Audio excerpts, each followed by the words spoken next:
In our last project, we showed you how to turn wooden crates into a stylish bookcase.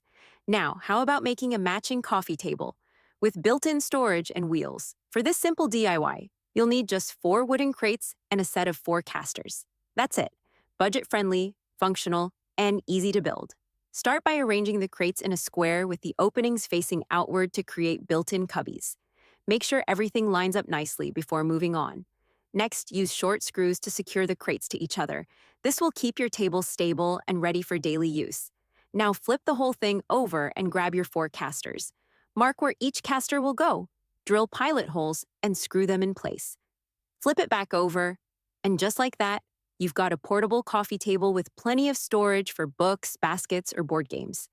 It's the perfect match to your crate bookcase, and it adds charm and function to any living space. Simple, smart, and stylish. That's another crate project done right. Don't forget to like, subscribe, and stick around for more easy DIY ideas.